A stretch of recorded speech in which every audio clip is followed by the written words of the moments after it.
There's a question most men avoid because it's uncomfortable, but it decides everything.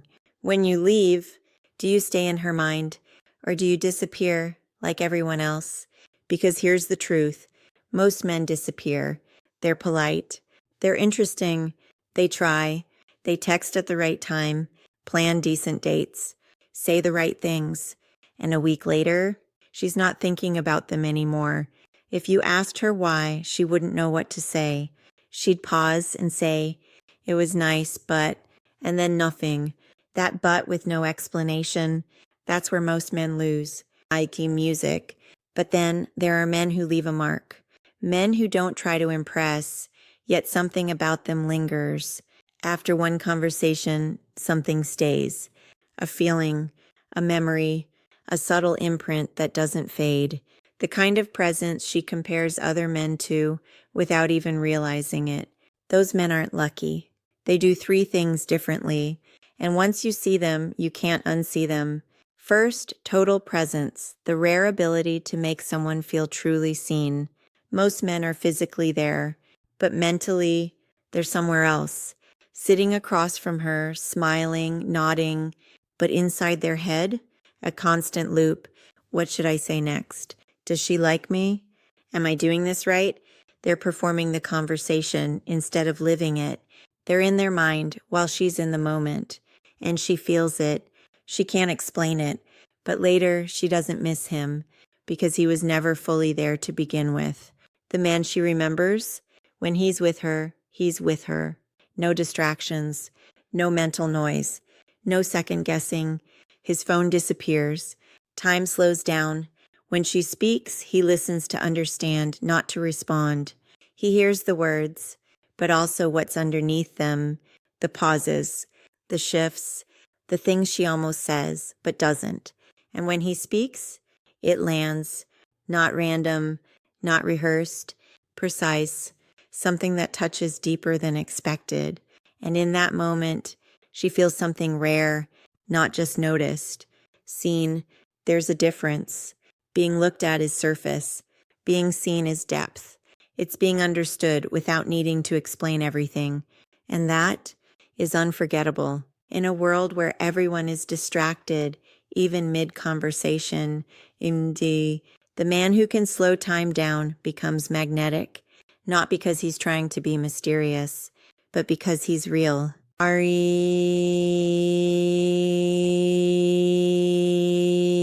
Second, emotional mastery, stable, not needy, not reactive. Most men misunderstand this completely. They think control means being cold. It doesn't. The unforgettable man feels everything, but he isn't controlled by it.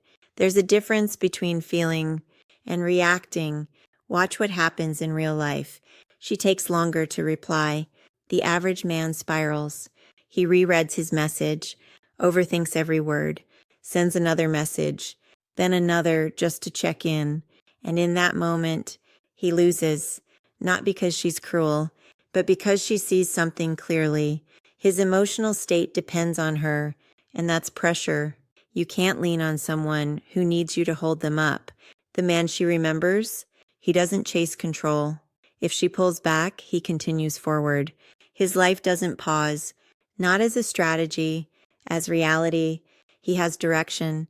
He has purpose. He has a life that doesn't collapse in someone's absence. And when she comes back, he's the same, grounded, centered, stable, not cold, stable.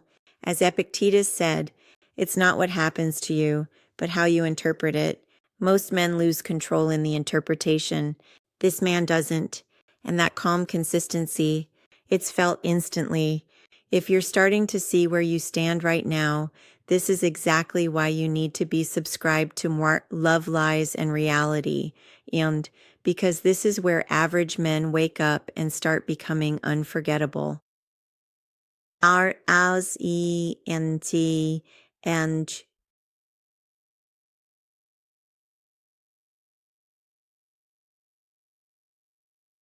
third, creating real emotion, the thing most men completely miss. Most men ask the wrong question.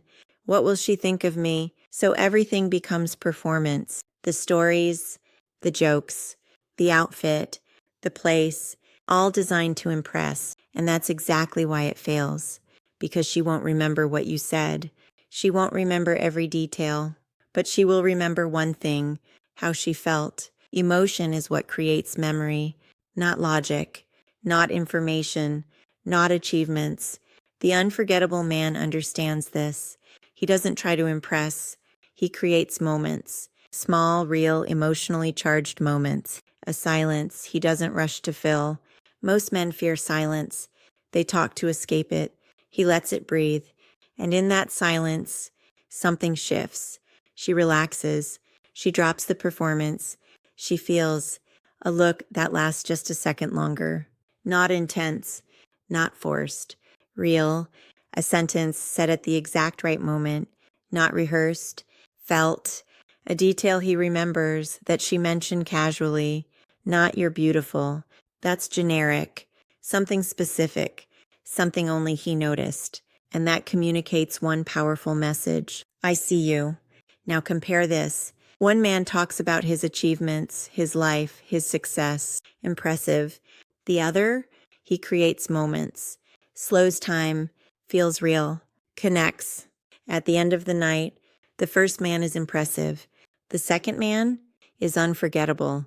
She talks about him the next day. She thinks about him weeks later, not because he tried harder, but because he made her feel something real. Everything we just covered comes down to one thing: presence, mastery, emotion, not techniques, not tricks, expressions of a deeper truth, a man who has stopped chasing approval and started building himself from the inside out, a man with substance, an inner world you don't see immediately, but you feel within minutes, a man who doesn't try to be remembered, but is, naturally, because his presence has weight, and people remember weight. So ask yourself honestly, when you leave, does she still feel something? Or do you fade into the background, like everyone else who tried? That answer isn't luck. It's identity. It's who you choose to become. Now I want to hear from you. Which one do you struggle with most? Presence, mastery, or emotion? Drop it in the comments. And if you're serious about becoming the kind of man she never forgets, subscribe to Love, Lies, and Reality right now, because this is where that transformation begins. See you in the next one.